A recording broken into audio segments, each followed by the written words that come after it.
예, 여러분 안녕하십니까? 팡터바에 다시 오신 것을 환영합니다. 지난 시간에 이어서 창세기 12장 1절부터 3절까지를 좀 더 다른 차원에서 깊이 있게 연결해서 생각하도록 하겠습니다. 지난번 시간에 하나님께서 아브라함에게 먼저 말씀하시고 이제 그 세 가지를 떠나라고 그렇게 이야기하셨다. 명령형으로 이야기하셨다. 그런 얘기는 제가 했어요. 그래서 이제 그 세 가지 중에서 고향에 관한 얘기를 했습니다. 그래서 이제 그 하란에 있는 아브라함에게 우르를 떠나라 그랬냐 거기에 대해서 제가 충분히 설명을 했어요. 그래서 오늘은 두 번째와 세 번째 친척과 그 아비집을 떠나라고 하신 것이 무슨 의미가 있는지, 사실은 뭐 이 세 가지가 다 같은 거라고 그렇게 생각을 하지만 그래도 조금 깊이 있게 들여다볼 필요가 있을 것 같아요.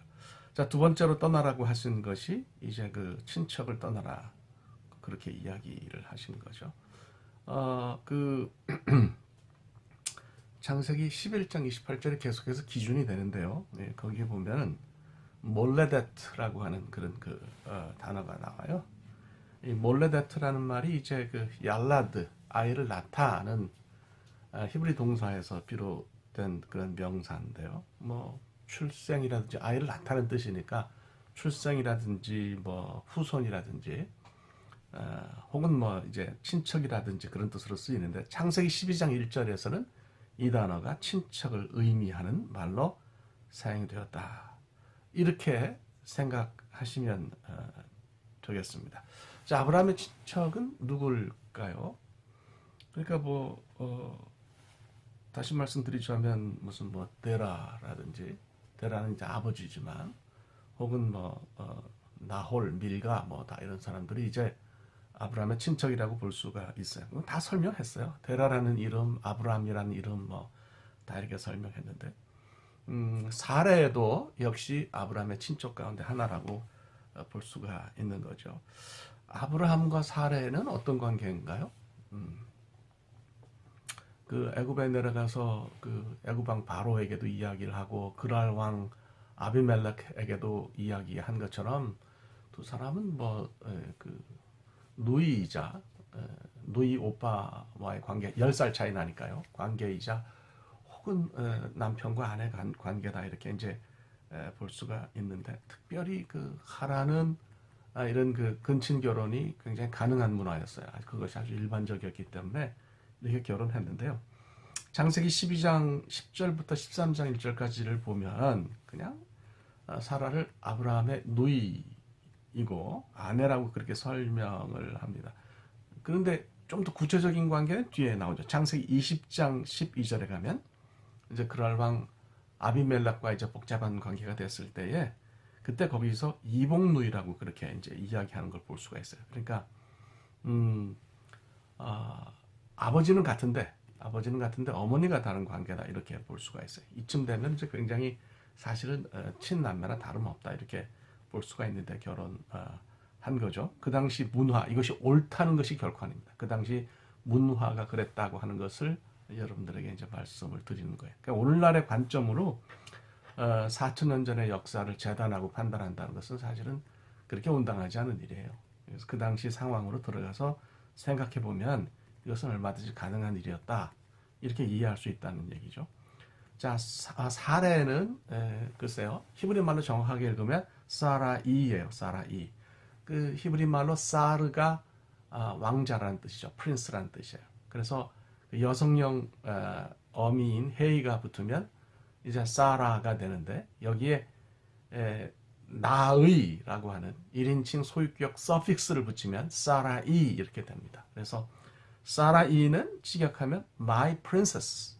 그러니까 사라가 이제 그 사르의 여성형으로 프린세스, 공주, 뭐 퀸, 왕비 이런 뜻이니까 사라이는 나의 공주다, my princess다 이런 뜻이 되는 거죠. 그러면 누구의 공주인가요? 이게 문제가 되는 거예요. 뭐 공주라는 것이 문제가 된 게 아니고 누구의 공주인가요? 이거는 역시 달신 숭배에서 온 이름으로 보이는 거죠. 달신의 딸이다. 이렇게 이해할 수 있는 그런 문제가 되는 거예요. 그러니까 이제 이런 친척을 떠나라고 하신 것도 고향을 떠나라고 하신 말씀과 사실은 같다. 별반 그 이유가 다르지 않다는 사실을 여기서 발견합니다. 하나님의 눈길이 무슨 뭐 아브라함의 형제나 고향을 뭐 나쁘다라고 생각하시면서 거기 머무신 것이 아니고 그들이 믿는 신을 정조준했다 이렇게 보면 됩니다. 말씀의 의미는 간명한 거죠. 친척을 떠나라고 하는 의미는 친척들 뒤에 숨어있는 달신 숭배를 떠나라 이렇게 말씀하신 거다 보면 됩니다. 세 번째는 이제 아비집인데요. 이 말은 뭐 지리적인 장소를 가리키는 건데 우르일 수도 있고 하란일 수도 있지만 뭐 우르면 이미 설명을 했고요. 하란이라 하더라도 이해 못할 것이 없습니다. 왜냐하면 이제 하란이 데라가 살다가 죽은 그런 거주지였기 때문이에요. 하여간 데라가 살던 하란도 달신을 섬기는 그런 우상숭배 장소였다고 생각하시면 별 문제가 없을 것 같아요. 나중에 이제 그 리브가 얘기와 이삭의 결혼 얘기와 얽혀서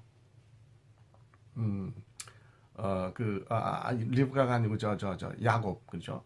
야곱이 그 라헬과 저는 이름이 헷갈리네.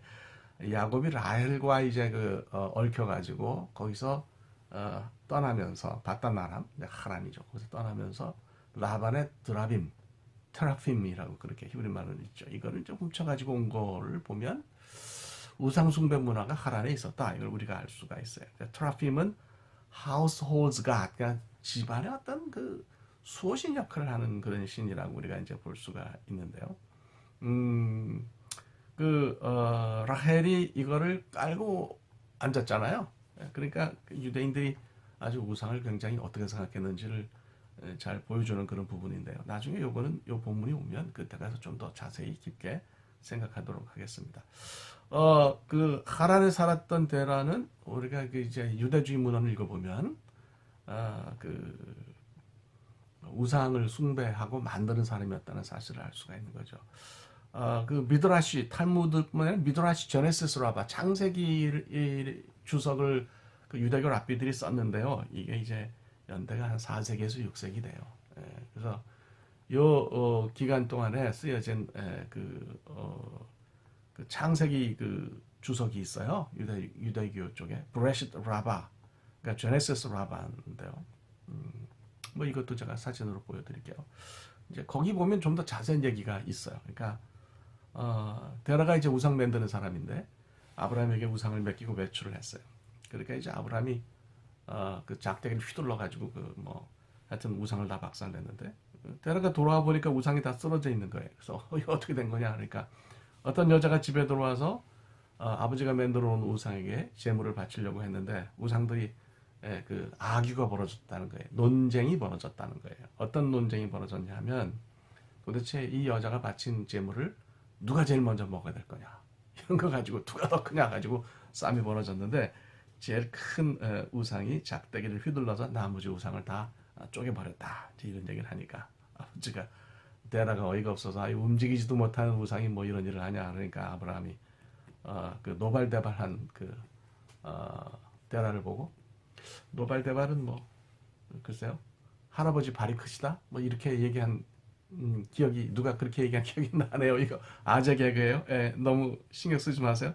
어쨌든 그렇게 화가 난 그런 데라를 향해서 그런 우상을 아버지는 왜 만드냐 이제 이렇게 말했다는 내용이 그 제네시스 라바에 있어요. 하나님이 이런 종교적인 배경을 굉장히 미워하신 거죠. 그래서 아브라함에게 아버지 집을 떠나라고 한 것도 그런 의미다 이렇게 생각할 수 있어요. 자, 세 가지를 떠나라고 하신 하나님의 말씀의 내용을 뭉뚱그려 보면 결론이 이렇습니다. 가기 위해서는 먼저 떠날 수 있어야 된다.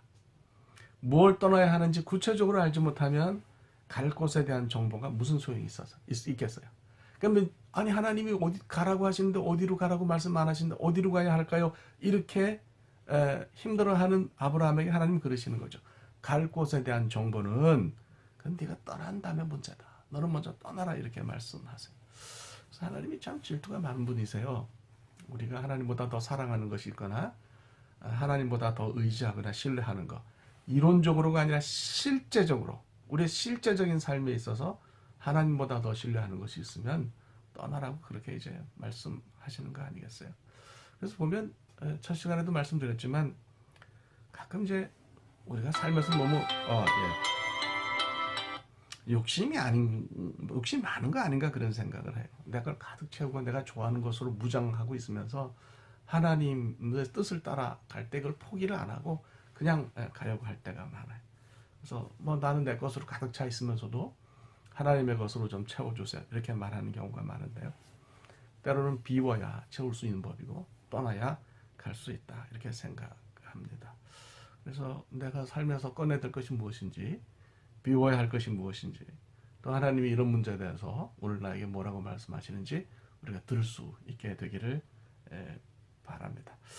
다음 시간에는 이제 그 아브라함이 가서 무엇이 될 것인가, 무엇이 되기를 하나님이 원하셨는가 이런 문제에 대해서 우리가 함께 생각하도록 하겠습니다. 감사합니다.